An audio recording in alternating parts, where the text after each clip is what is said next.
are back with another episode of the Perspectives Podcast. As you can see, this is a special episode. This is our first live episode. It's first live in person. First live in person episode, correct? Because we're always live on the internet. Live. Right. So your usual intro.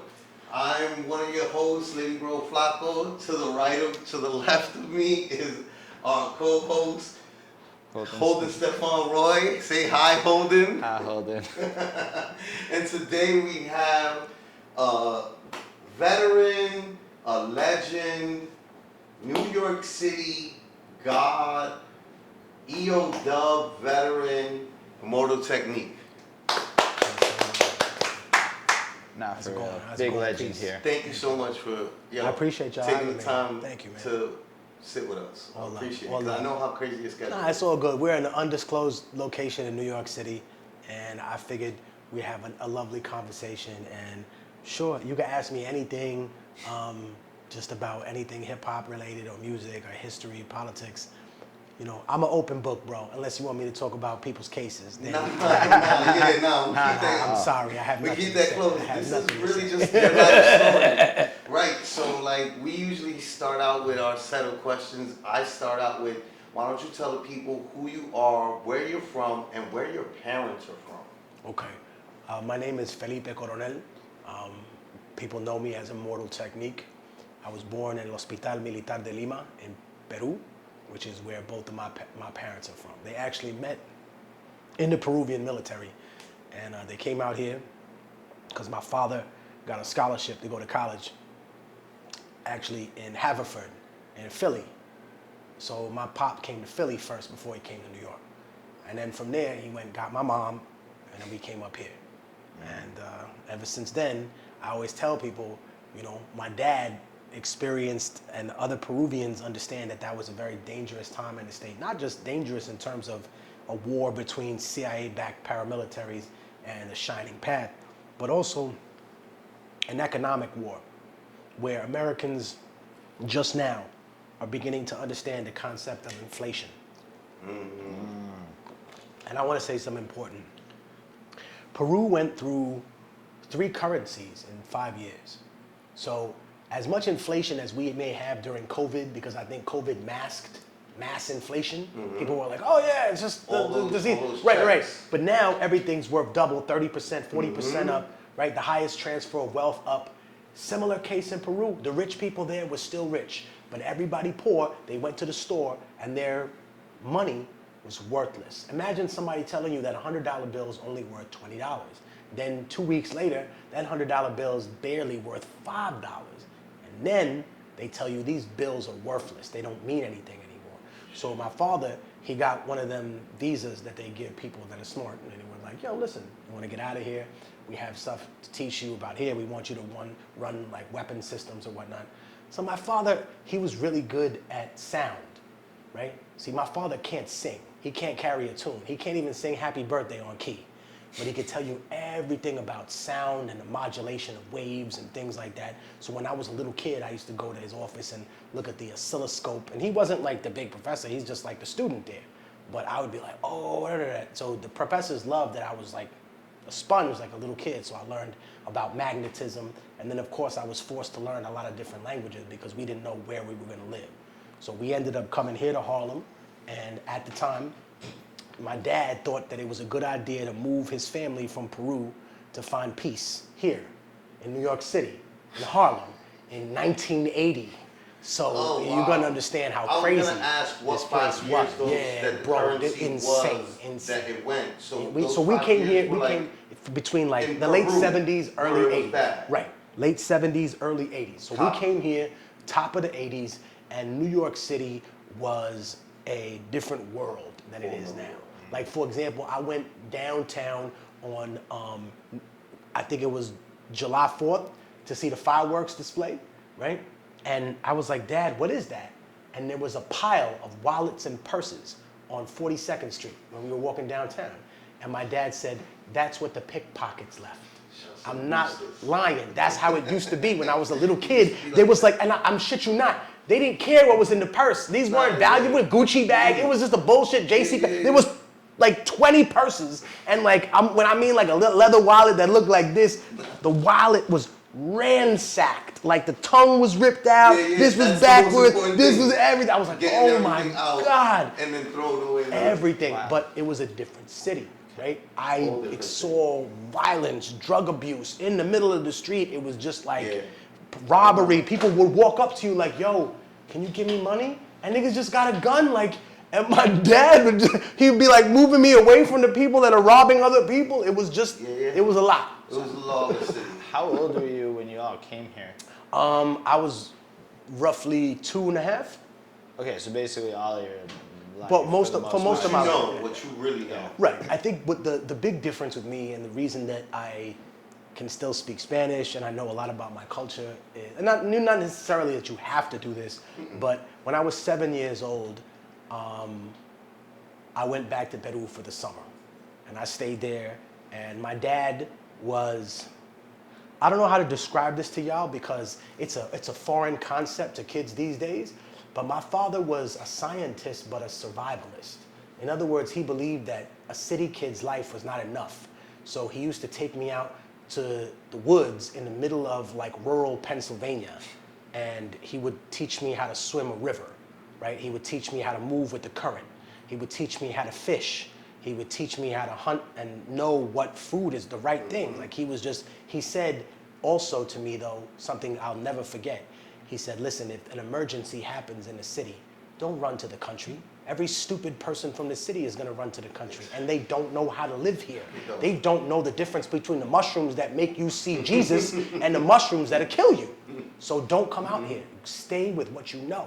But my father firmly believed that there would always be some kind of crazy shit that happened in this country. So he was always like, you have to be prepared and you have to be ready. So as a young kid, I just grew up having a lot of teachers that taught me things that were important about my life. And as it stands, I'm blessed not just to be healthy and still alive, but I'm blessed to have learned at the feet of so many wise people. I'm blessed to have sat on the shoulders of Buddha, so to speak, in so many different rooms, you know, because it wasn't just my father that had words of wisdom, it was the whole neighborhood. Right.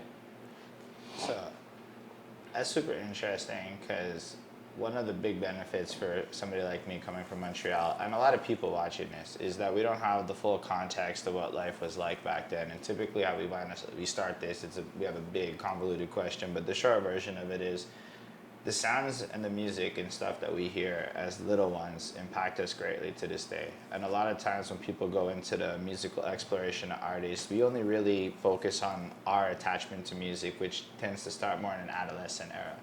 So I was really hoping that you could kind of like describe a bit to us what the music and the sounds and the influences that were around when you were in that like 5 to 7 age, and what the vibe was like, because you were in the 80s in Harlem, and again, that's, as you described, a completely different experience. I'll tell you one story. That's who controlled it. There's a coffee shop in Harlem now. It's a fancy little Japanese Korean spot at the foot of there. I'll show you where it is. We'll walk like 20 blocks. We'll see it. I'll drive. I remember one day they were like, oh, there's gonna be a street festival here tomorrow. And it was KRS-One and like Fat Joe and Rakim.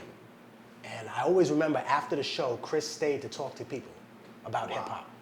And was just like, I must have been like 6, 7 years old. This was 1985.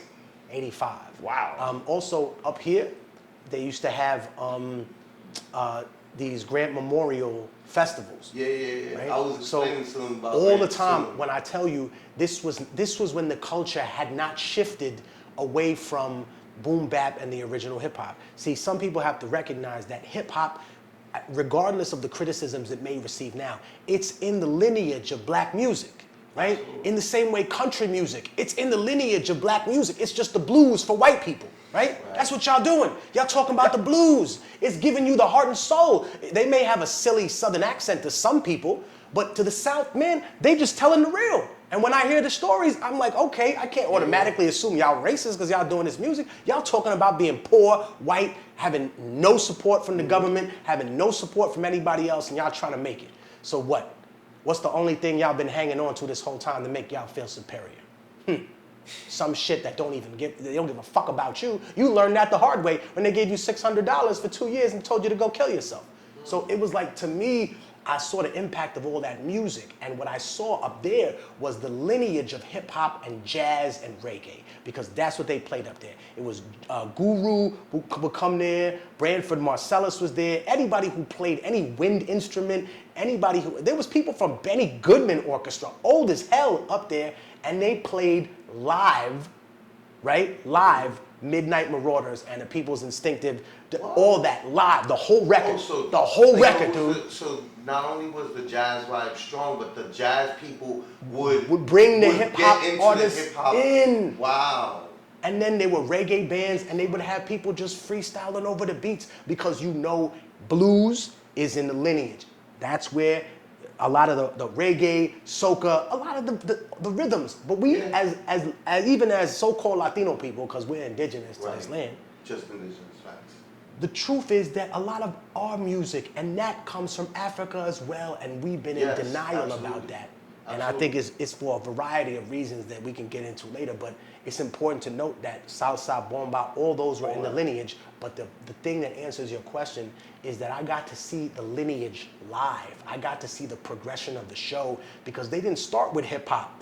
They started it with blues, R&B, jazz, reggae, and then hip hop. It was almost like a timeline of a show. That's what made it so ill. So in the beginning, the old folks would be there like, oh yeah, here to see my jazz. By the time it's 1 o'clock, the old folks is going home, and a whole new crowd of people is here to see the hip hop. It's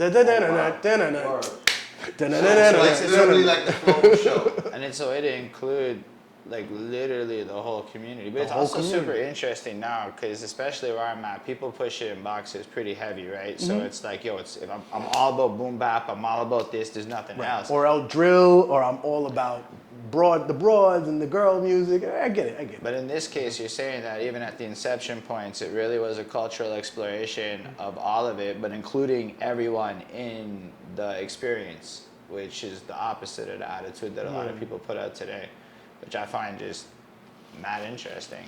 So you're like in the 80s out here watching this all come to life and whatnot, and at that point in time, are you just like a fan of the culture, or do you already have aspirations of getting yourself involved in it? I could rap ever since I was about maybe 9 years old. So I knew I had a gift to be able after to that. Right. So if you're seeing that at 7, meeting KRS at 7, you're knowing how to rap at 9, so it's literally like a couple years later. A couple of years later, I think, for example, we had to do some presentation for school, and everybody's doing some sing-along, sing bullshit, and I'm like, nah, I'm not doing that. I'm gonna spit a verse, like the people on my block, like them kids that got. And the other thing that I want to tell people is, as much as people say, oh, this city is a segregated city, it is, bro. New York City, it is. Don't let that. And whenever I hear conservative freak shows scream about how liberal New York is, I think they don't seem to understand this is a red line city, homie, okay? And when I came here in 1980, black people did not go to Bensonhurst. Otherwise, you might fucking die, okay? So white people that came up to Harlem were usually here to buy drugs, unless they were part of the community. And we already knew. The Latino and black people, we knew who the people were from the community. Oh, that's Michael O'Brien. We know him. His family done lived here for 40 years. He's on the basketball team for the Hawks. Okay, here we go. Nephew. So we know the people from that's the one thing I remind people about the big city.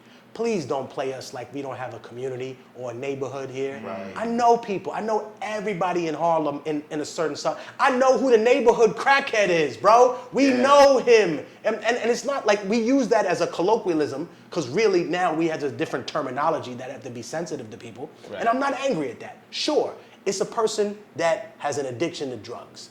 Because realistically, the other thing that I'll explain to you that is riveting about this time versus that is that during the 1980s in America, drug addiction was seen as a moral failing. It was not seen as a disease. And that's incredibly important, because every single person who's ever smoked or drank or had a family member that was addicted to something, the government's position was it's your fault. You're a low-class individual. You have no self-control. You are a sinner, right? When you realize all the people who run the government sniffing up, Oh, does that make you Yeah. a sinner? You doing way worse shit than these Way people worse. out here, Way right? worse. They smoking a little crack. They're not touching nobody's kids. No. You sick bastard. Yeah. Like, this is what I'm saying. It's to that level. So I looked at it and I absorbed it and I saw people just destroyed by drugs. And that's, I want to be honest with you, that's a reason, and you'll be surprised, bro. I've never done, people say, oh man, I know Peruvian coke. Never tried Peruvian coke. Long enough to. No, nigga, this shit is making rock stars go broke. I'm not messing with heroin, nothing. My whole life, I've seen a person leaning as a little kid, and it scared me because I asked my mom. I remember being like 6 years old. I'm like, is that person a zombie bomb? And the person was like this, like they couldn't move, and I was like, it was a little traumatizing as a kid. I'm like, what's wrong with them? And my mom said, they have a disease. Like, the parents knew. Your parents The knew. people knew. They say, I'm sure that person wants to be normal. They want to be good.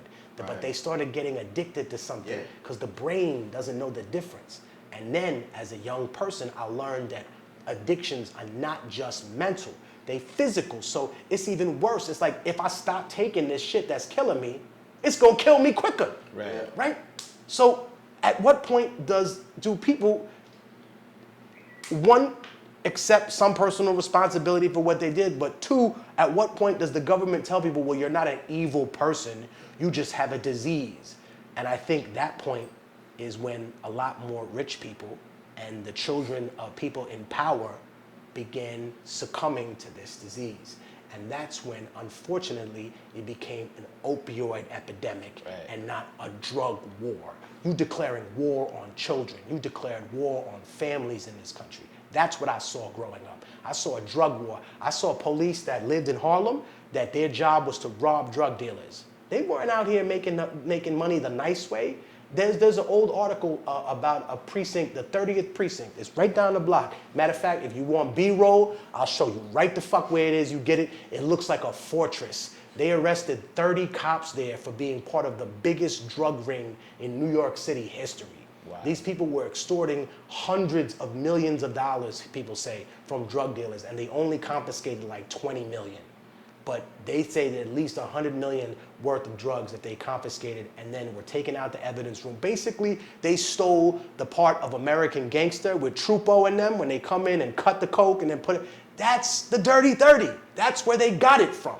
That's what was going on here in this city. And I remember as a little kid, when they sent a cop to my school to ask, hey, I raised my hand and I'm like, officer, what should we do when we see a police officer rob a drug dealer and take his money?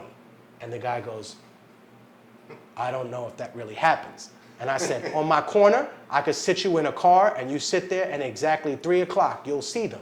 They don't even hide their badges. And the teacher was like, all right, we got to move on. You know, these little niggas be on their shit. Thank you, Mr. Officer, for coming to see us. But I guess in that sense, the other thing that hip hop has, and that was pure at that time, was it had a real fuck you spirit. Right. Like the generation before us, they're the civil rights generation. The please can we be part of America generation.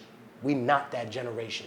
We're fuck you, America. We know you molested my grandfather, right? Let's talk about what slavery is. People don't want to, they think anything left of hunting the homeless for sport is communism, and then any mention of racism is CRT. But the truth is that in this country, unfortunately, they had a tier system for justice that still exists now. That in many times, we've seen every plantation in the world full of cotton on Django, and we think that's impactful, but it's not, because the most plentiful plantations that existed in this country were the breeding plantations. Have we seen one of those on TV? Have we seen a girl who's barely 11, who's gone through menstruation, who's forcibly mated with another individual to create people? We haven't seen that because they don't want to discuss those things, but they're important because they're a part of how we got here. Like, even when we discuss how messed up Canada's becoming, you could ask them Native Americans how messed up it's been. Yeah. Facts. So I think it's like, listen, the fact that Trudeau did whatever he did now, that's like the fifth thing wrong with this man, because his father was in charge of some of them residential schools where they found thousands of children underneath, and that's not a conspiracy theory. No, it's so dead ass. we're just talking about what it is, and I think that was so impactful to me to see and to experience as a kid. It's also interesting because it ties into what a lot of those guys like KRS-One and them who are creating the music are also experiencing this in that environment, and that especially for people that don't come from here, we hear the music, but we don't have the rest of it, the visuals. Like everything you just described is at like a level where I've talked to a lot of people, I haven't heard it like that before. And like, it just adds these layers to what, like how I guess the regional differences play out. Like why like being a tough guy out where we are maybe isn't the same thing when we're just trying to emulate aspects of what we hear in the culture without fully understanding how it got to be there. So these kind of context points, I think, add a lot of perspective to the people that hear it, especially when they don't come from here, because nobody's really talking about it like this. Or if they do, it's dramatized into like a 18-minute video that highlights it. I think for a lot of people, they want to be right. But unfortunately, I know I've met people online, and I know my friends' kids, they learn the word globalization, and the next day they think they know more about the world than everybody else. And I explain to them, listen, this is a multifaceted, multi-tiered society. It took years to set up this system. What you think you have figured out now is a piece of it, right? And when I give you another piece, it changes the perspective, because we're talking about political science. If we find a bone of a dinosaur and all of a sudden someone says, well, that's not really the hip bone, that's the leg bone. This animal is actually much bigger. This is the hip bone. Yeah, it changes the structure, right? For example, we just found out that they had feathers.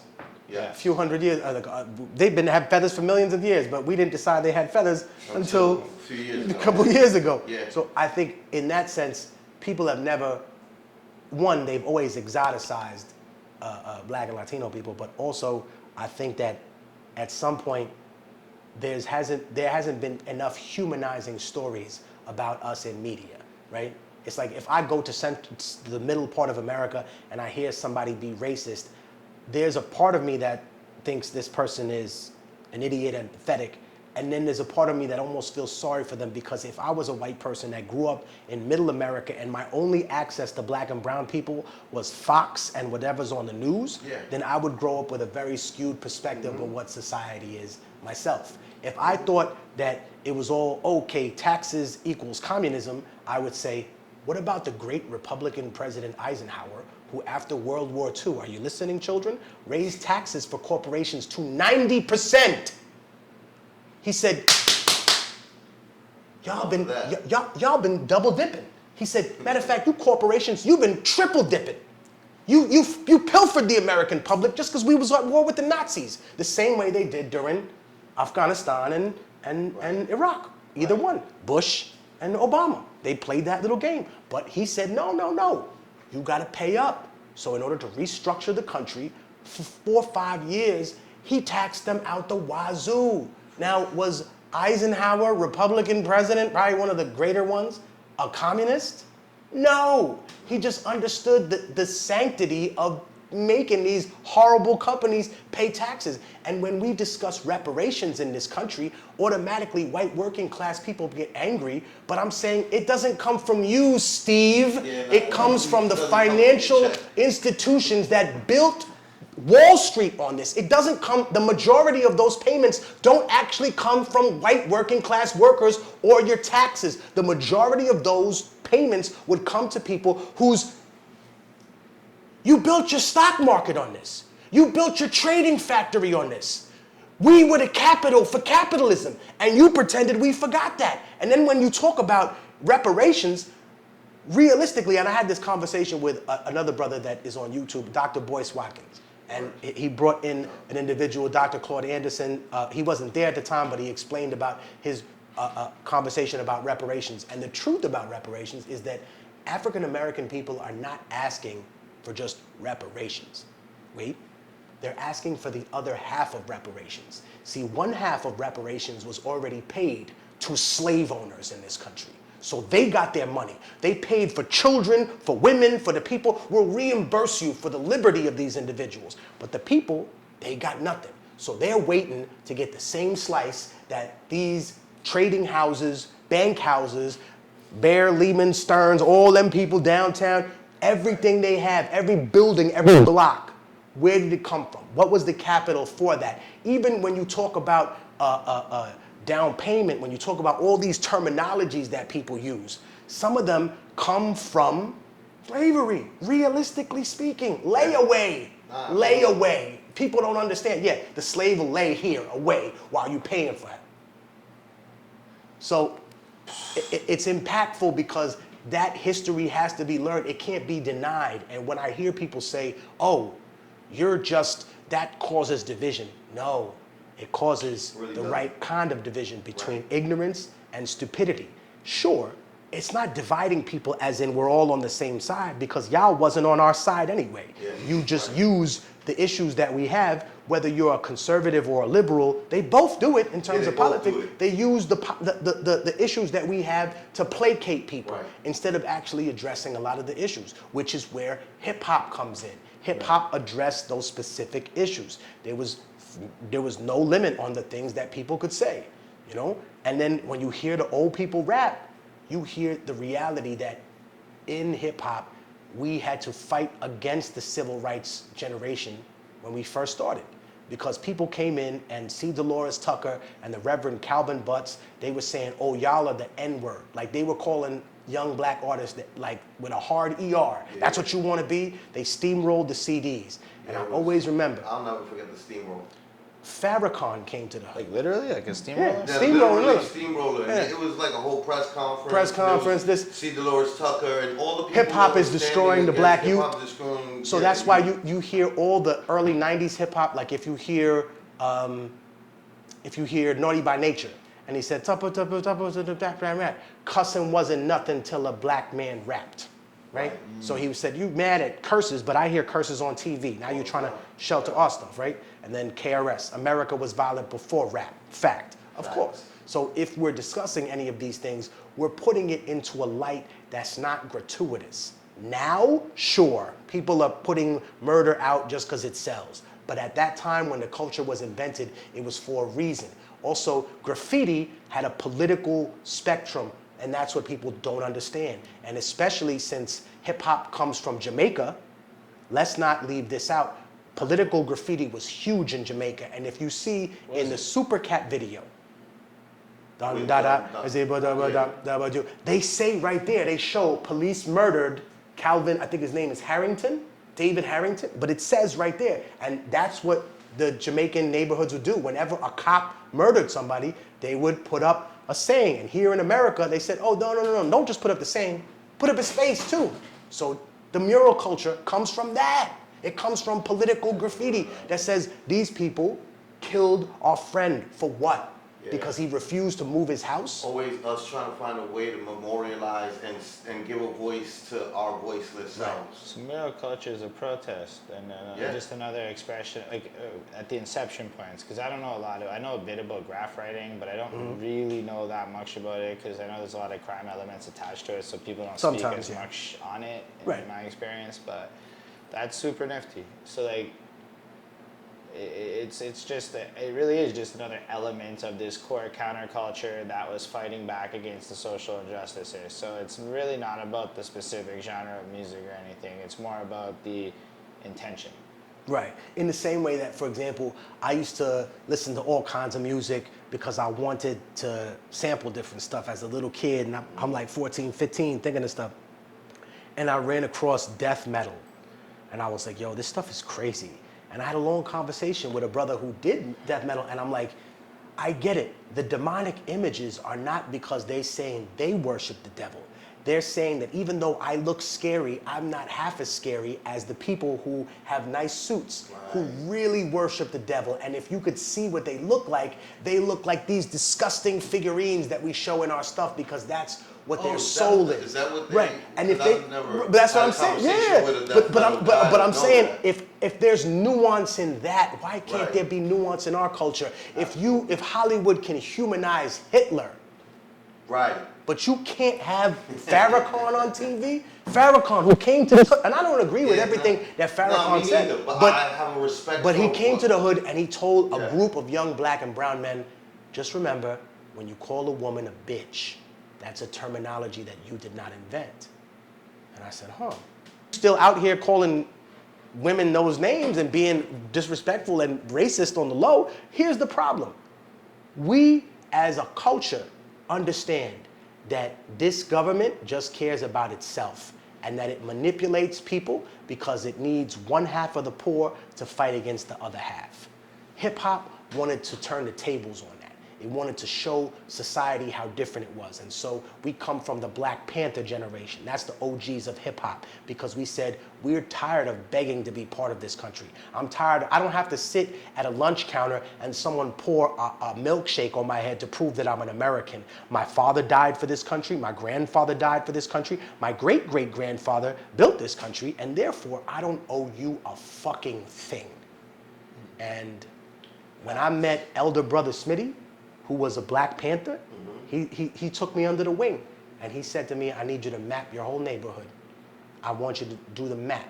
And then he explained to me, you know, the Black Panthers were just like you. And I said, what you mean? They were kids. They were all kids. He said, I didn't actually belong to the Black Panthers. I'm a member. He said, but I belong to a different organization. And I said, which one, Smitty? He said, I belong to the BLA, the Black Liberation Army. And I said, huh. So I looked them up. And the BLA was basically all Vietnam veterans, which is where the term blood actually comes from. Before it was ever a gang, Vietnam veterans called each other blood. That was the name for black veterans. Blood, what up, blood? What up, blood? And then slowly the culture shifted. Wow. But Smitty was a blood, the OG, not Pyru, not any of the sects. OG, 1969, I died, my man died in Vietnam, and I carried his head home to his parents, and the PTSD will live with me forever type shit. But he's the one that broke it down and would say, okay, brother, fundamentally, we understand that we're dealing with this society, but you have all the activism in the world, you need protection. So the Black Panthers were majority teenagers. So when they would get brutalized and beat up by a cop or something, Smitty and them would show up. And I swear, I will never see this again. But dude showed him something. They brought out a BLA member. It was in front of Grant houses. And he showed a cop a medal or some shit. And he said, you can't turn down the fair one. Otherwise, you hiding behind your stripes. I had never heard that term as a kid. I asked my friend in the Marines what that means. It's when an NCO calls out his officer and he says, you can't hide, you gotta throw hands, you gotta shoot the fair one. And I swear to God, the cop took his belt. He had the same thing, the same tattoo. They was both in the Marines. He understood what it was. He said, you just hit my nephew. I'm sorry. You cannot hide behind you. The nigga took his shit off and they shot the fair one. And the cop caught the worst of it.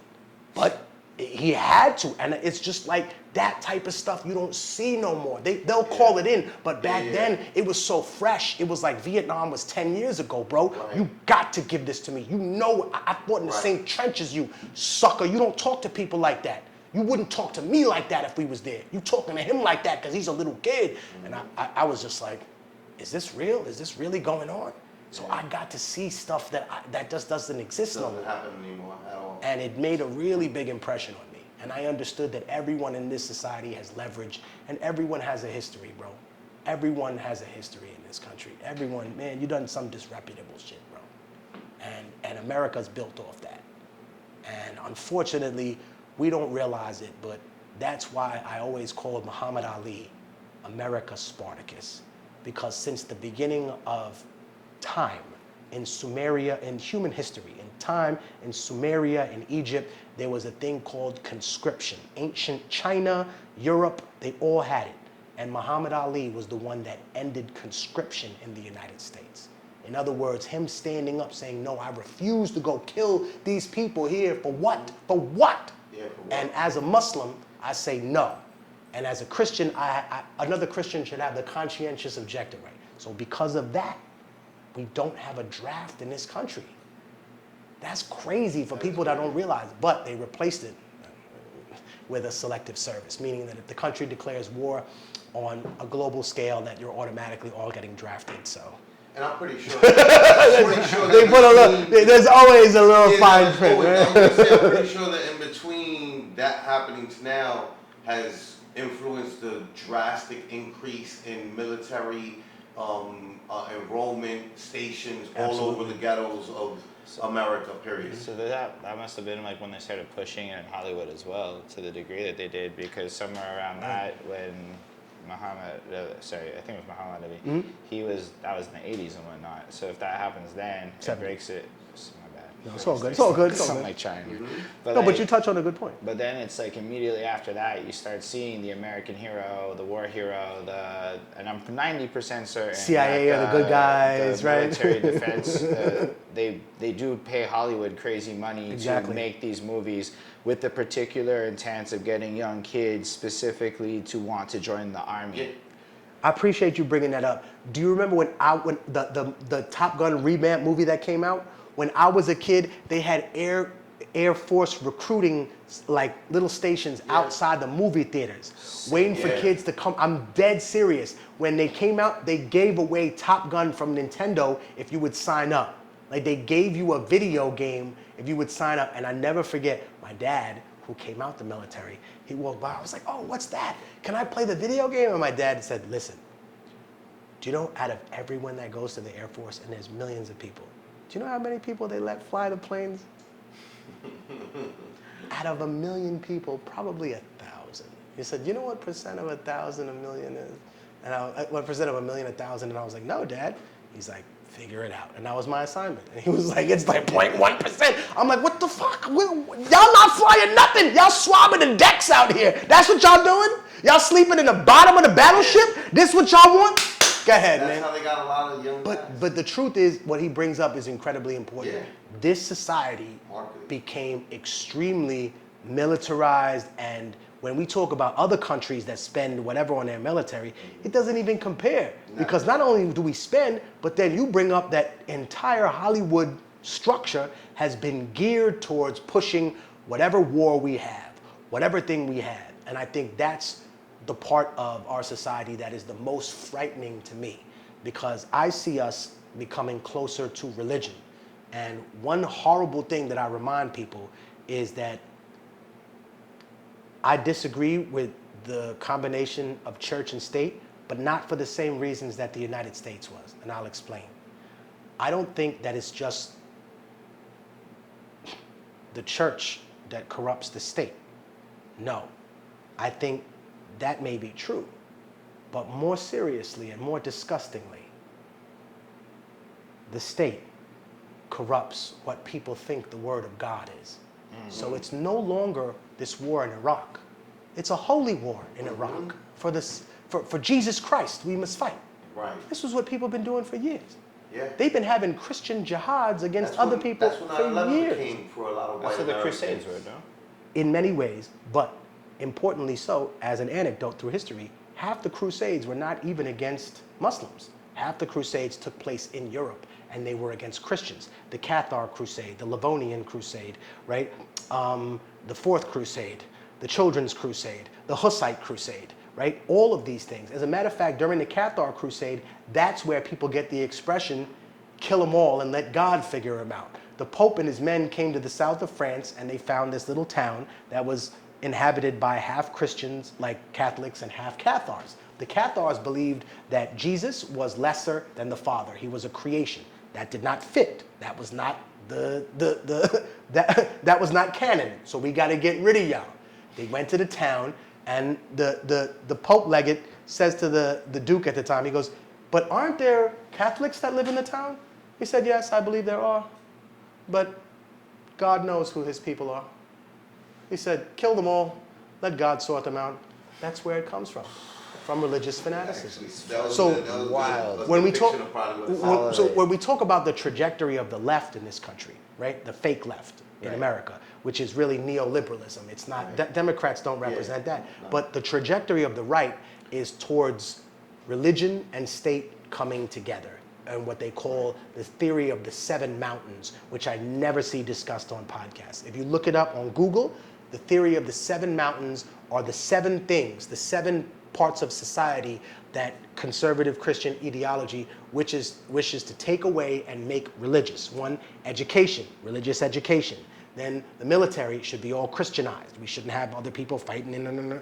All these little things, education, economy, all movies, everything has to be created to fit the white Christian mold of this country. So unfortunately, there is a real confusion, I think, in the political lexicon of how this country functions now, of where these two trajectories are going. The Democrats are never going to go communist, okay? They're a center-right party. When you call Joe Biden a commie, he's nowhere near. Like, listen, in the infrastructure deal, right, there was less than 2% for infrastructure in this $1 trillion deal. Yeah, that's not Joseph Stalin. Infrastructure, 2%? You know what this means? Right, the best part is when I get in touch with my MMA homies and we all sit down and they're like, yo, you know what should happen? I'm like, what? Yo, the fighters should just take over and form their own thing and kick Dana White out and make all the money themselves. I'm like, my man Che Guevara over here, like, what? Really? You know what that means, right? You know, we could put all the dressing on socialism, but at the end of the day, it's simply the workers control the means of production, right?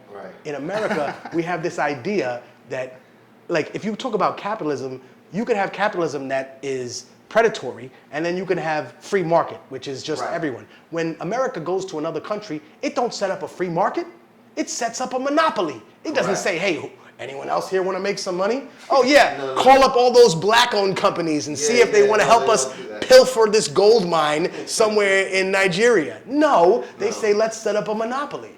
And the reality is that I think hip-hop, to me, when I came to this, came into like who I was as an adult, addressed these things in a way that other shit didn't. Yo, it's wild. Because like I was thinking a bunch about just talking to you.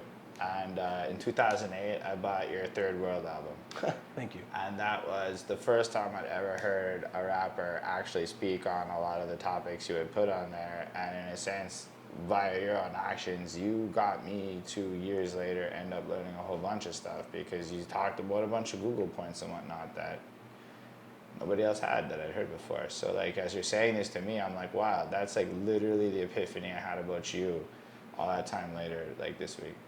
I mean, I appreciate you a lot, man. To me, all I've ever really wanted to do is be able to facilitate these type of conversations with people. And I put it this way, I've come to the realization that when you talk about terrorism, the vast majority of terrorism that we've experienced as human beings have not come from individuals and have not come from small splinter organizations.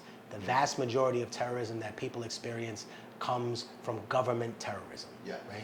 Absolutely. So as a kid, my dad gave me this book about fascist governments, right? It wasn't just, he's like, listen, anything can descend into fascism. You talk about, they think that's the extreme left, but it could be the extreme right, it could be anything. So he showed me this thing and a series of military papers, and one of them was something called Operation Blue Star. I never heard of this before. And then a lot of the people that I went to school with, they were Sikhs. And when I told them I learned about this, they were like, what? You know about this thing? So in 1984, the Indian government gave out lists, party lists of people who were Sikhs in order for their society, the people from their side to go assault these individuals. It revolved around the death of Indira Gandhi and then a series of bombing their temple. But the point was, the government did this to its own people. When you talk about indigenous people here, the government did that to them. When you talk about experimenting on people, yes, the government did these things, but the government has a limited application of what it does, right? The government does not make airplane companies, right? No. It has to have other people do that. They have a contract with them. But here's the thing, America's economy functions like a lemonade stand, right? Because everyone says, oh, we're selling lemonade. Fine. How much was the pitcher? How much was the pitcher, little Susie? Did you pay your mom for the water? Did you pay your mom for the sugar? Did you pay your mom for the lemons? Did you pay your mom for the cups? No. For the stand, for the chair, for the time? No. No, you got a subsidiary, didn't you? You got communism from the government that gave you money, and now you got all these. America has a lemonade stand economy, and it's never come to terms with that. And when we experience terrorism in this country, whether it's in America, whether it's in Chile, where the government turned on its people after 9/11, or whether it's in India, the persecution of the Sikh people, you see that anywhere in the world, the government is the purveyor of the most amount of terrorism, not individual people.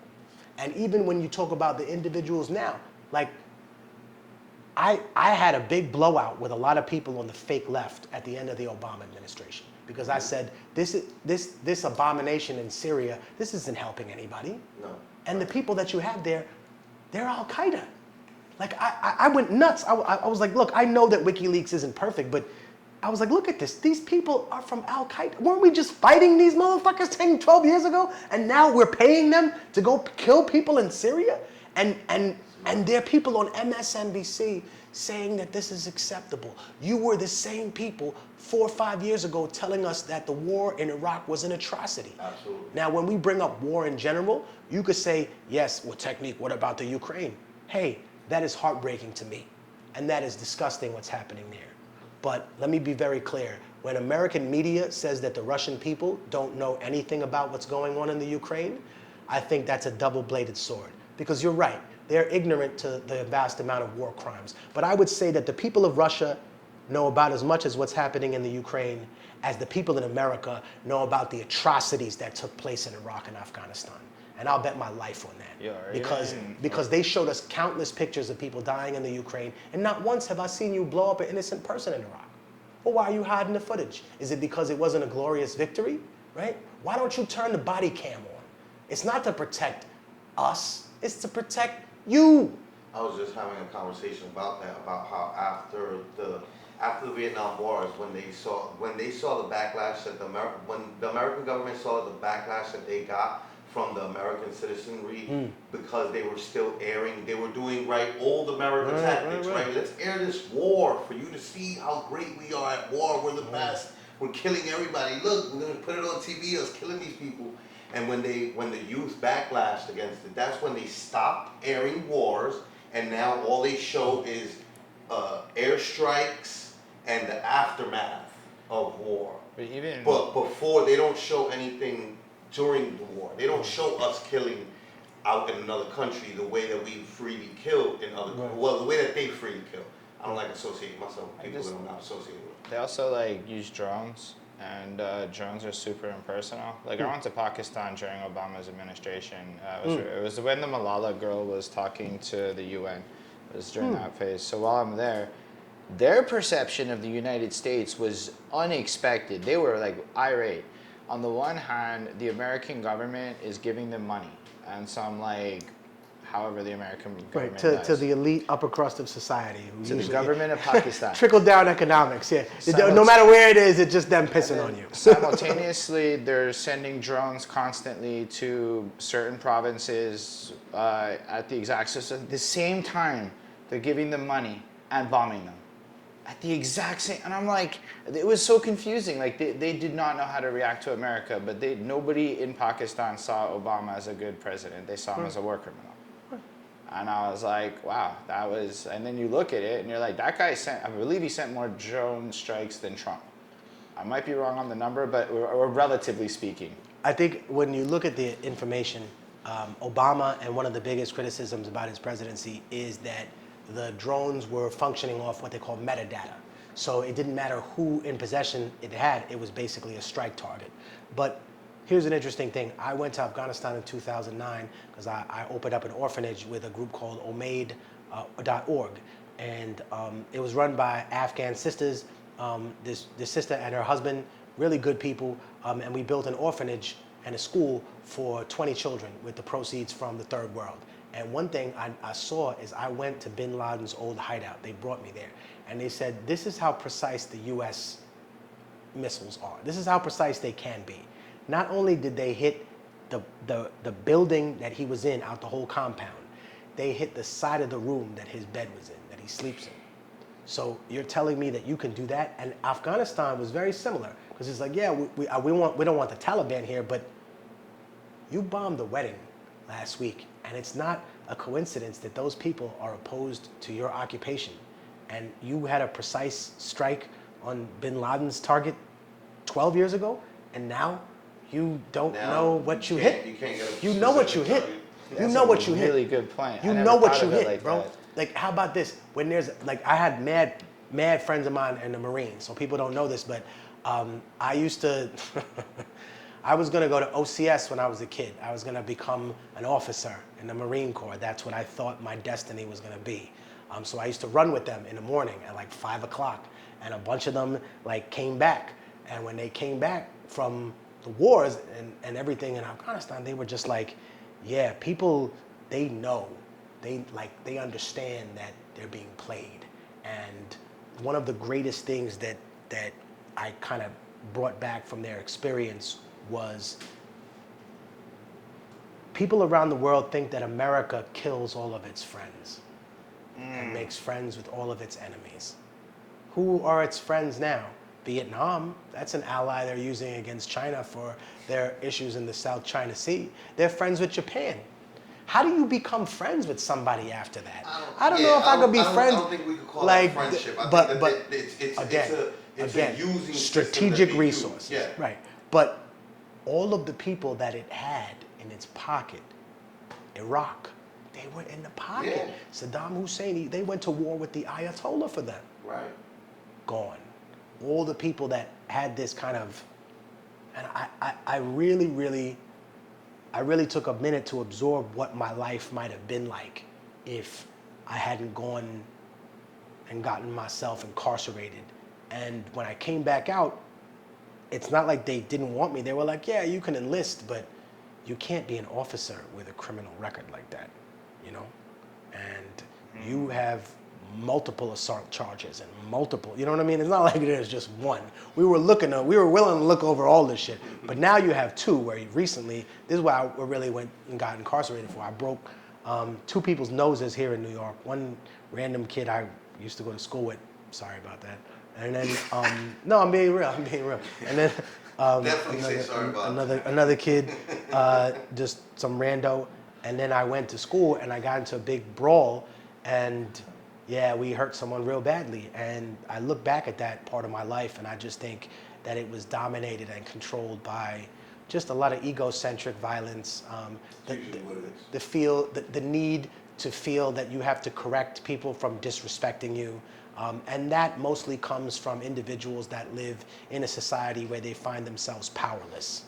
Mm-hmm. I think that it's important, and I would never tell someone to not complain and not air their grievances about things, but I remind people that the rest of the world is looking at you, and when you complain about things, you give people a clear message, and the clear message is that I'm not in charge. Because the people who are in charge, they don't complain. They just get money and they do what they fucking do, and they don't give a fuck about what you have to say. Yo, that's a big one. So I just focus on doing things right. And as of late, I've been trying to keep that same energy. I mean, you've definitely done a lot with your career to do the right thing. I mean, just to take album proceeds and to go open an orphanage in Afghanistan is above and beyond what most people get up to. Earlier today, we were with you when you were helping, and I had looked. Oh, I'll tell you that story, sure. I had looked on the website, and I was telling the homies, I was like, the GoFundMe that you have for the actively helping, it's like, yo, you raised a lot of money and you really helped a lot of people. Everybody looked really grateful, and it was like just you, a couple other people, just really out there doing it.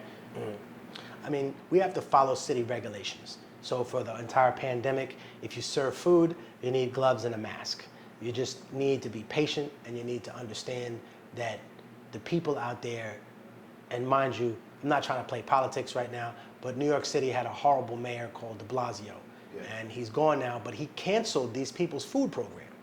They had a food program in Grant for 14 years, bro. And you gonna cancel it? I can say this now because he's not in office, and I don't have to be afraid of the political repercussions. But, dude, for 14 years, and then in the middle of the pandemic? Yeah, no. So I said, all right, I gotta step up. I went to the store, a Fairway in Uptown. I walk in there during the start of the pandemic, and I see two old white ladies fighting over a bag of avocados. I see someone else shove another man. I go and get my toilet paper.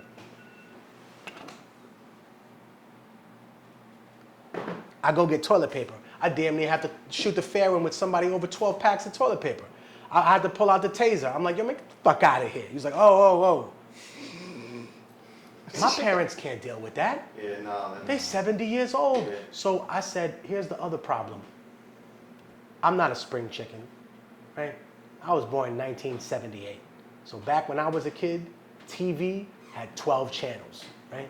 I'm showing my age right now. There was no internet. I'm older than Google, right? Same here, gang. The TV, nowadays the TV has 10,000 channels. And for elderly people, it's very confusing. One channel tells them that there's no such thing as COVID and it's all a farce. And the other channel tells them, you're gonna die tomorrow, you need to put a bag over your head. So they don't know what to think. Whereas we make it very clear and very easy.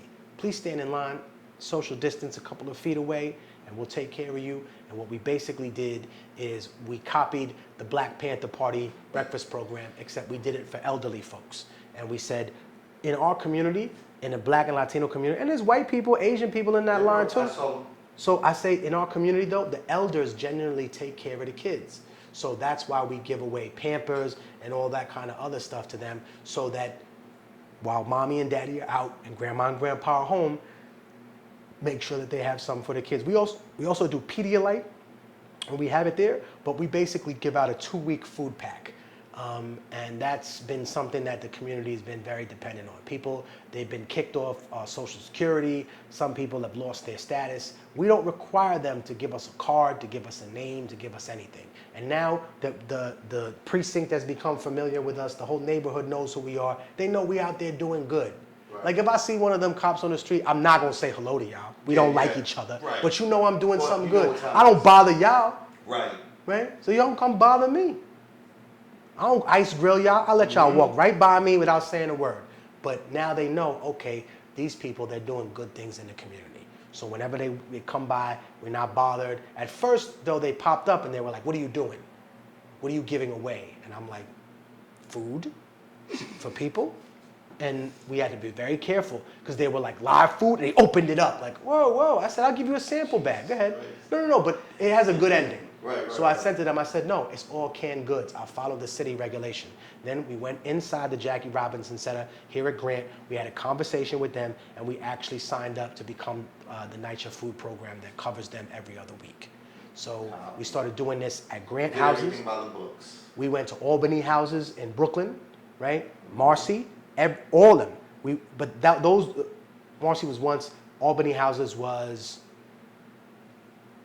We've done Albany probably 20 times. Actually, you know what? When we interviewed Slim, I do believe that he was in the middle of helping for Albany, like the bags and the van for Albany. Albany, and then another one called Dykeman Houses. But the one that really kind of breaks my heart is whenever we go to Isaac Houses. Isaac Houses is in, man, I don't want to cry on camera, but Isaac House is on 90th. It's on the Spanish Harlem.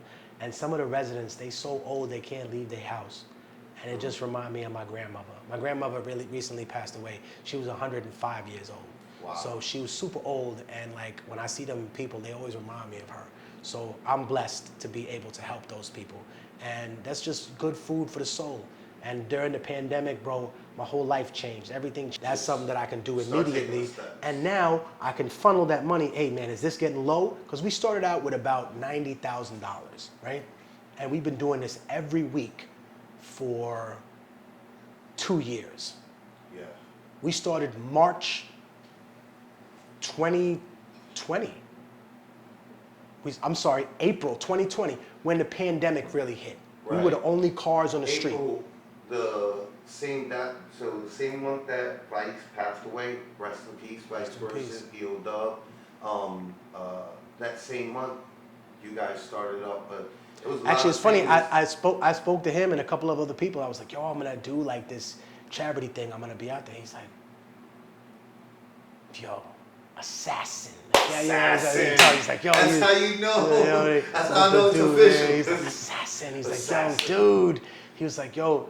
But everybody that I knew was just happy to hear that we were doing something. So the program, we got some light, but I'm gonna be honest with you, it's hard to do this and not try to get more visibility for it, right? Because we're not clout chasing, we just want people to see it, and yet it's frustrating because sometimes I'll see on World Star like some random MC such and such giving out money to people, and I'm like, That's not okay, real. cool. That's not, I Right, mean, we know you're doing it for the camera. Right. This is something I've done every week, right? So 52 times a year since then, every so time, 64, and there's probably 104 times. we've documented every time we do it because we have to for money's sake, but we don't print all that online. Right. We definitely just post the numbers, make sure we know, and just like I learned with Afghanistan, it's not enough for there just to be a charity.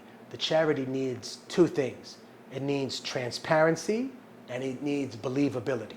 So what we run is what's called a red ribbon charity, where over 90 to 95%, but in our case it's 95%, over 95% of what we bring in goes just to the goods. In other words, the salaried employees, the volunteers that get paid $15, $20 an hour, I pay them out of my money, not this. Maybe one day when a charity gets its 501c3, which it just got, but it has to get approved first. So we already got it locked for the city. It should come in the next month. Once that happens, I'll put it out again for people, and they can donate, and it's all tax deductible, right? And they can get tax breaks, and major companies can get tax breaks for doing it. But the other thing that I had to do is not just transparency, but integrity. And integrity, right? Integrity comes from showing people that you don't belong to nobody, that you on your own, that you don't fit in a box, that you have to break that box and get out of it and say, I'm gonna put up the first 10,000 myself. And then other people said, oh, this is really happening. Technique put the money in, let's put the money in. When we had to fundraise, and we fundraised about $125,000 for the orphanage in Afghanistan, I put the first 10 in. Why? Because I saw that the Afghan community felt like they were being fleeced. They felt like they were being hustled because everyone was saying, I'm gonna help. And I said, no, I'm gonna go there. And I think representation is great, but ownership is better. And showing up for people and calling them, that's good. But when you actually knock on the door, they know you care. So that's what we did. We knocked on the door. We went to Afghanistan, and that was something that changed my life. Can I ask you a question about charity? Sure. So on the subject of like how 95% of your stuff goes to the right places, I mean, part of it is you have the means to do it, but I find the big issue with like bigger charities, because my girlfriend had worked for a not-for-profit, is the overhead of salaries. Like just like my girlfriend had to eat, and she wasn't getting paid crazy money, but you count the number of people and how much money they need to make a year. Is the real solution to charities then to keep them small scale and to not let them become these giant conglomerates? Because the overhead question, I don't think people fully understand how much money goes into actually running a charity when you're at that kind of scale without corruption. Just the most honest charity in the world, you're still probably looking at $250,000 a year just in salaries minimum, and that's everyone making 40. Right. I mean, I think that brings up an important thing.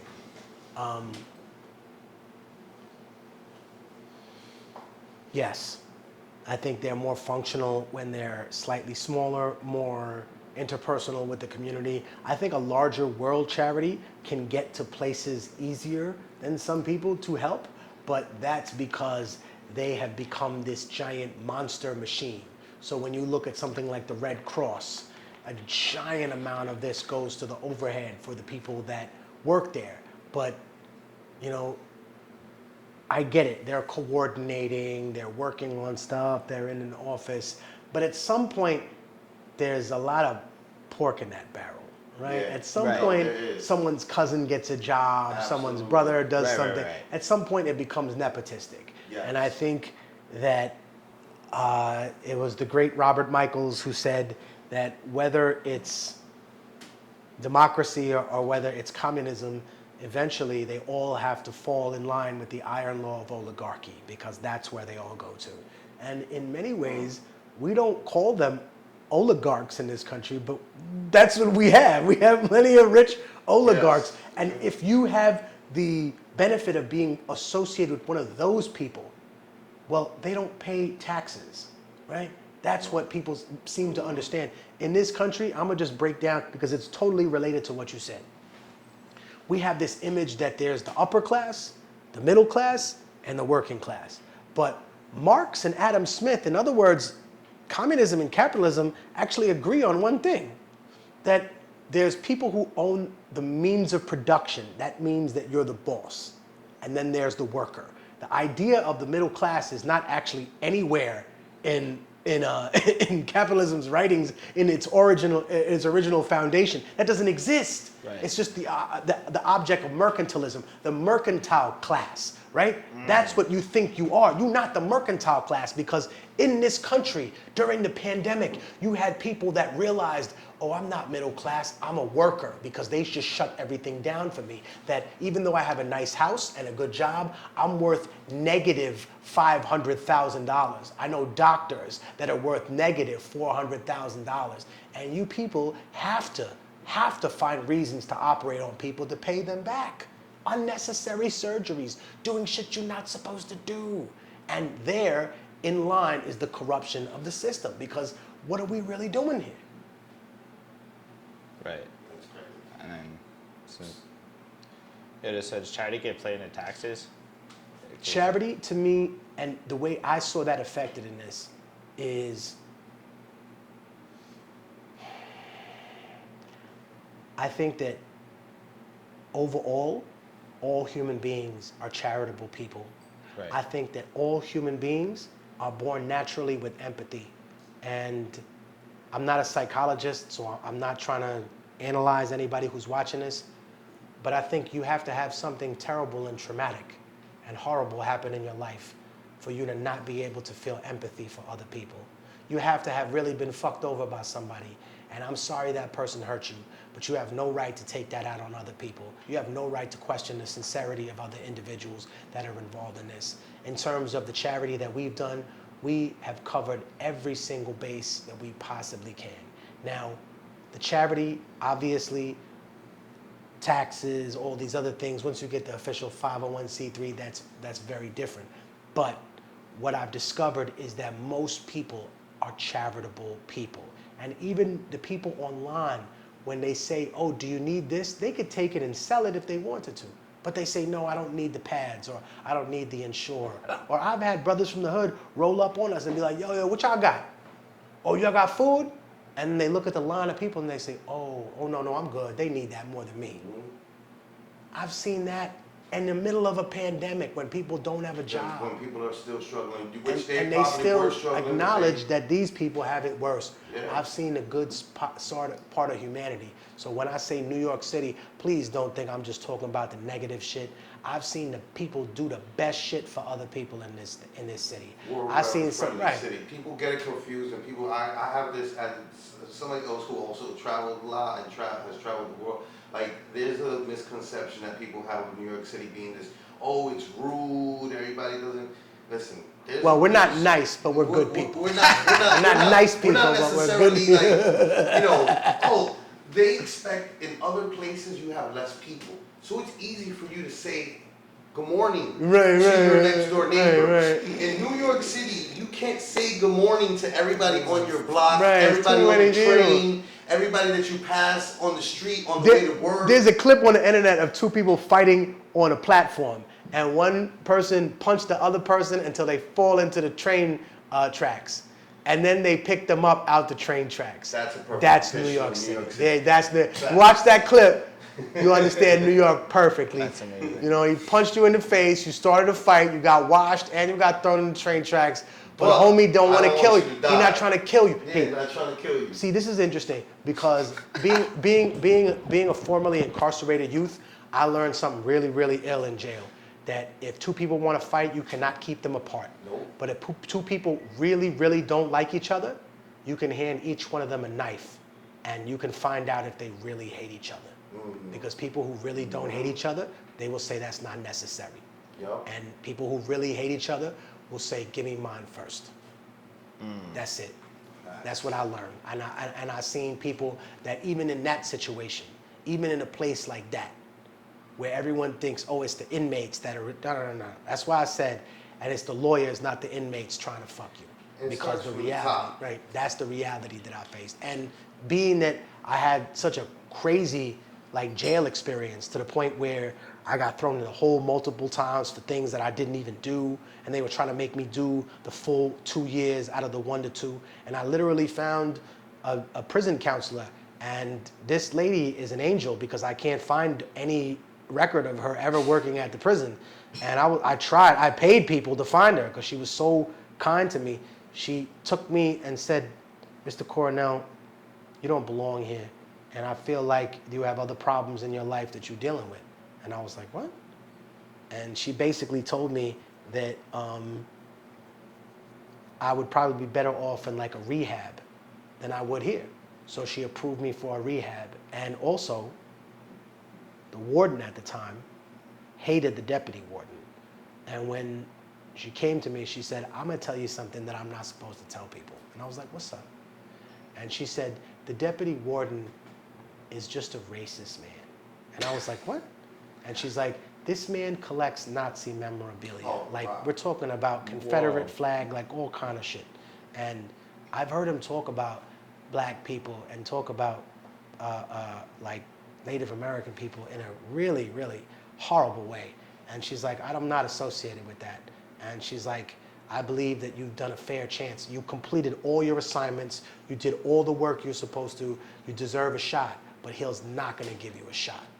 She said, so I'm gonna go over him. And I'm gonna tell the warden that you deserve a rehab shot. So they gave me the rehab shot. And as punishment for making the rehab program, the deputy warden shipped me to Max Pod in a different prison. And they moved me from my minimum security place to a medium security prison. And I was greeted at the door with them beating the shit out of a woman inmate that they were intaking with cattle prods.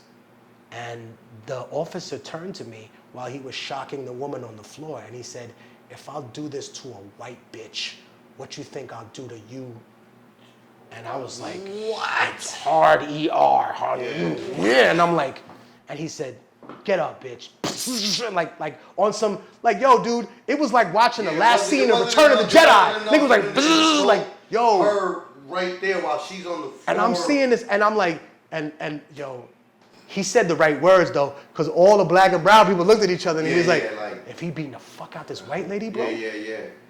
We went in there. Trying to test somebody. We went in there. Open your mouth. Do this. Do that. And it's just like, it's so invasive. Even to get a visit, bro. Like, okay, no one ever beat me up, knocked me out. Nobody ever violated me, took my manhood. But, and it's took me a long time to admit, bro. Those people humiliated me in there, bro. That system. Every single time I gotta see my mother. You gotta make me lift my ball sack, right? You gotta open my mouth and put a tongue depressor in there. I gotta turn around in the showers and squat to make sure that I didn't stick something up my ass. That's dehumanizing and that's humiliating. And I understand the protocols and reasons for it or whatever, but that didn't stop me from feeling some kind of way. So my prison experience wasn't about having beef with inmates. Motherfucker, I knew jujitsu. That ain't the same as playing boxing with niggas, because when they want to box with me, that cell is small. I'm gonna lock you up, and I done put lots of people to sleep. And I tell them all the time, I said, yo, bro, please don't talk to me no kind of way. And I remember a dude, he tried to test me one time, and he called me the F word. I don't use that kind of language anymore. But I remember I had him in a rear naked choke, and I put him right to sleep. And I put him on the tier floor, and I told everybody, the OGs, I said, listen, if I really was what he called me, wouldn't I be fucking him right now? And everyone got quiet. And I went home to my cell, and I looked in the mirror, and I didn't feel tough. I felt embarrassed, because I realized that these people turned me into an animal, that I didn't feel proud of beating nobody up. I didn't feel proud of committing violence. I realized that that's what they wanted from me. That's what they prayed for. They said, we want this violent, stupid person to do this. Because the worst shit he could do is be smart. The worst shit he could do is teach children. So when I got out of prison, I was given an opportunity by Harry Belafonte and a sister called Carmen Perez to teach at a school called Horizons. And Horizons is the primary detention facility in the Bronx, right there.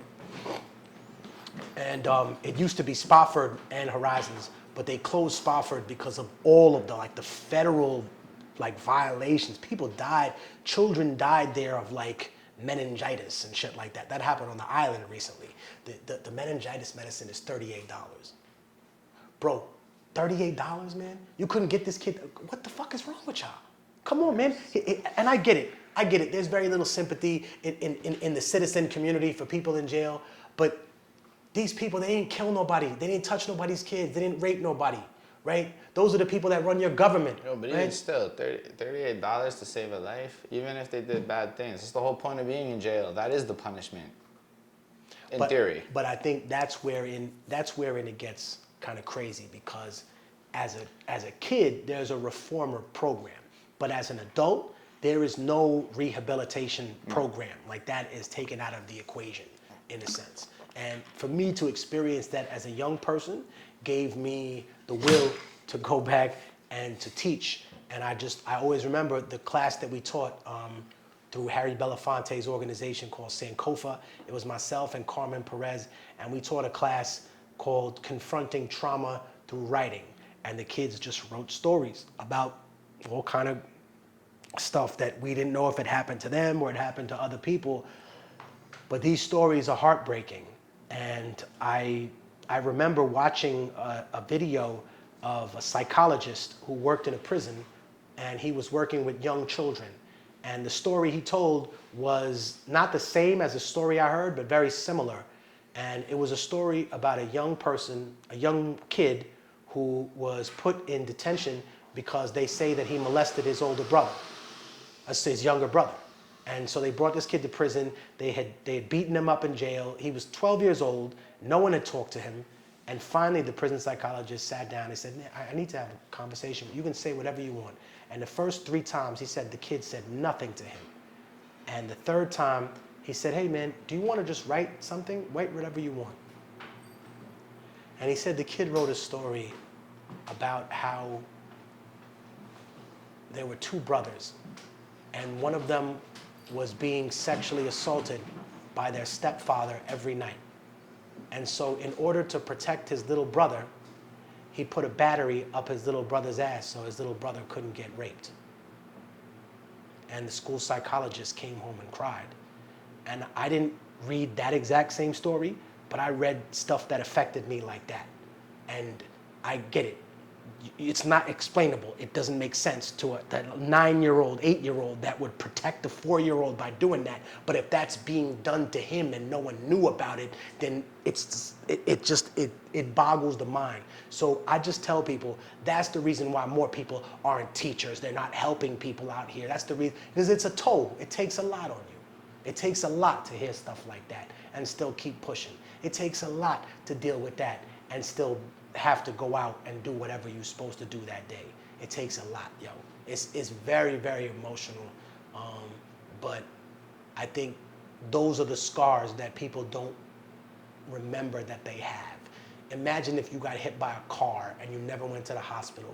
You would probably limp because your broken bone would never heal right.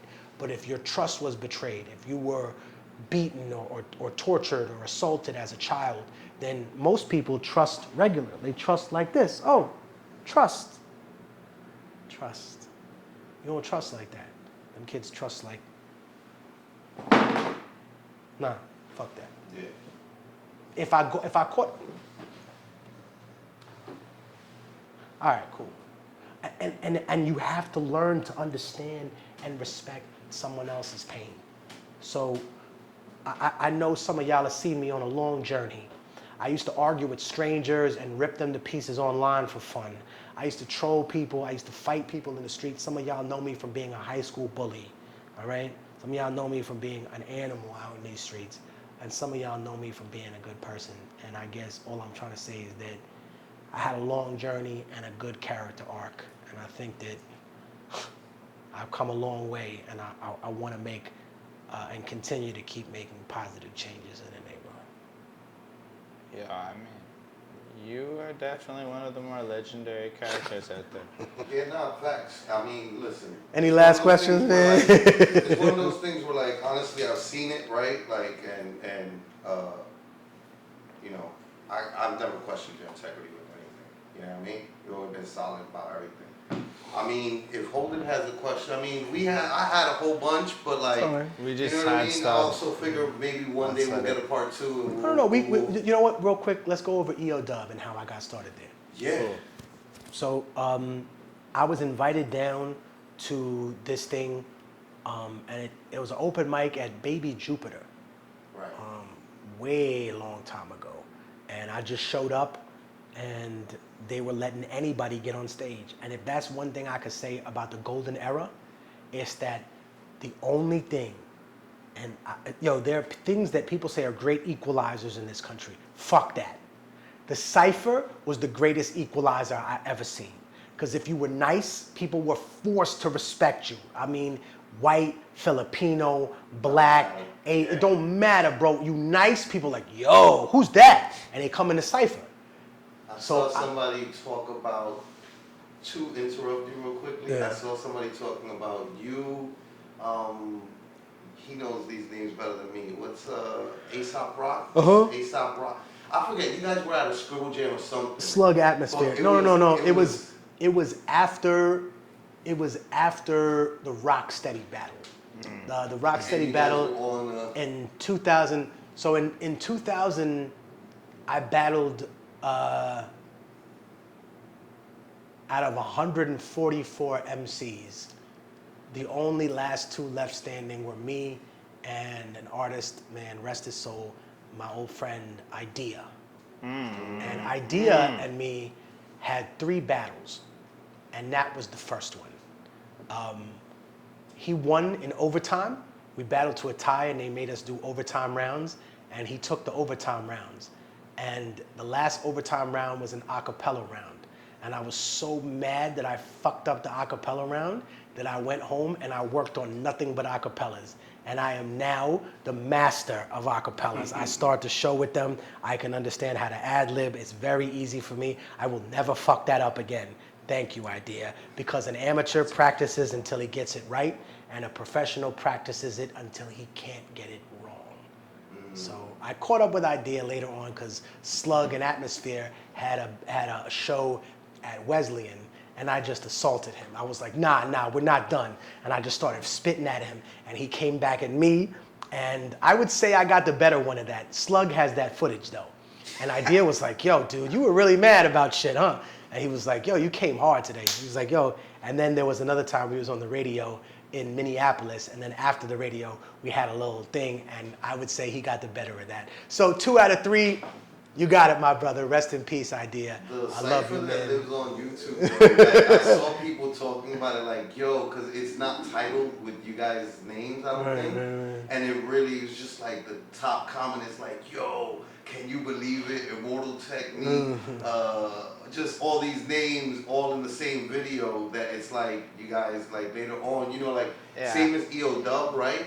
Where like a lot of people came not realizing at the time, in the moment, the legend that would come and be born out of just that congregation and those congregations that you guys put together.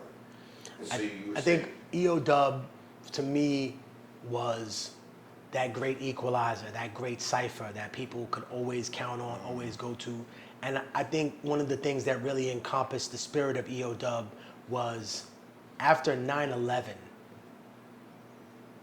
like I want to say a day or 2 after 9/11, it was Sunday, and people were like, yo, are we gonna have an open mic? And they were like, yeah, we have to. We got to. Yeah. And yo, they were like, what should we do? Should we ban people talking about that shit? Like, and niggas was like, you can't ban people from saying shit. Nah. Let them rap. Yo, people got up there and like open mic, like sharing their stories. Somebody wrote a poem about a friend of theirs that died. I was like, good God. We and just then, interviewed Verbs who literally mentioned this same exact date. Right. Like that, him and then Danny, Vice's sister, Right. like that is a date that they have cemented in their mind because, right, New York City's never gone through something like 9/11 before. Where there was a trauma, there was like a fear factor. I've never seen And then everybody air was jet fighters together, right? flying over the Bronx, Right. super close like that, you know? Yeah. So like for the energy to be what it was in the city, and for EO Dub to still open up their doors, and for guys to still show up to like express their truth, their feelings, get their emotions out, that like there's still people dealing with their emotions behind that to this day. But you know, you bring up an important point. Just so the fans at home recognize something, I want you to look this up on your own. More police in New York died of 9/11 related illnesses this year than of getting shot. Okay? And when I talk about the government don't give a fuck about y'all, what did they do? They gave them little surgical masks that people were trying to use for COVID. They gave them that to breathe downtown.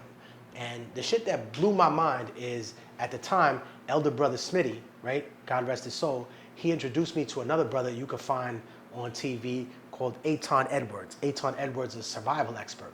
So Aton Edwards had a whole hazmat suit with the gloves and everything, and he was yelling at the cops and firefighters, like, what are you doing? What the fuck are you doing down here, man? You know that stuff gets in your eyes? You gotta put goggles on. He was giving them gloves and making them tape it. He was like, bro, when you get home, throw all this shit away. You can't come to work the next day with this thing. Same thing. Like, it's the this same uniform that Bro. you just had all that on. There's a chemical lab in there. There's a bioweapons division in there. Rudy Giuliani, idiot, was supposed to put his command center in a basement, right, in Brooklyn. Where was the command center? Where was the counterterrorism command center? 90th floor of Tower 1, or Tower, one of them. Yeah, it blew up. That's why he was in the street the whole time. It wasn't because he was brave. It's because his fucking moron put his command center in one of the buildings that got blown the fuck up. You didn't have a command center. You didn't have a counterterrorism command center. These are the people in charge of our government. Bro, this is what I'm saying. I didn't know any of that. So that's why he's in the street with the fucking bullhorn. And it's weird because I met so many people at this time that were just regular people at the time. The people that were protesting downtown, it was me and Luke and a dude named Alex from Texas that became Alex Jones. Like, dude, that was it. Wait, really? I just watched your Alex Jones episode. Me and Alex, I've known Alex for 20 years, bro. I watched Known that you for episode. 20 years, Alex. That year. But what's serious about this? Wow. He was downtown with a bullhorn, and we were all yelling on the bullhorn. What happened to Building 7? No tower hit Building 7. Dude, I've always known people like that. I mean, a lot of individuals talk about high school because I think everyone laughs that somehow me and Lin-Manuel made the news. But he wasn't the only famous person I ever went to school with. Like I went to school with Chris Hayes too from MSNBC. I went to school. He was way before me, Was but that the guy that was interviewing Young Jay MC? Smooth when I'm not sure. Okay. But then he's much younger than me, and I feel bad, but because he's in jail right now. I'm not trying to throw shots at him because it's all love. But I roofed this brother's handball once. Okay, cool. What's his name? He went to my school, Shoddy, 6ix9ine's manager. Oh. What? Yeah. He's he 6 wouldn't years. even- he wouldn't even have that, He's 6 you know? years younger than me, right? So I'm there hanging out with the brothers. I'm smoking an L. This little handball come. I'm like, what the fuck is this? You know better. This thing flew up there, and he went back to his homies, and he came back to me like, you know, when a little kid. Come on, Technique. Why? And they didn't call me that back then. King Resk, why would you do that? And I said, listen, young man, you know better than to let anything touch me. And he was like, yeah, but it wasn't my ball, yo. Hit a nigga 50 cents. I said, man, go buy another handball. All right, man, yo, good looking, fam. But that's before he was a gangster. He's in 7th grade, right? I'm not trying to beat up a 7th grader. I just roofed their handball. I just went to school. I went to school with a lot of people. OG New York City behavior. You did nothing wrong. The artist, the famous graph artist, Sane Smith, the one that fell off the bridge, he went to my school too. Wow. Okay. So I had met and I knew just a lot of people at that Your time school, in New York. you guys' school was what? Hunter. Hunter.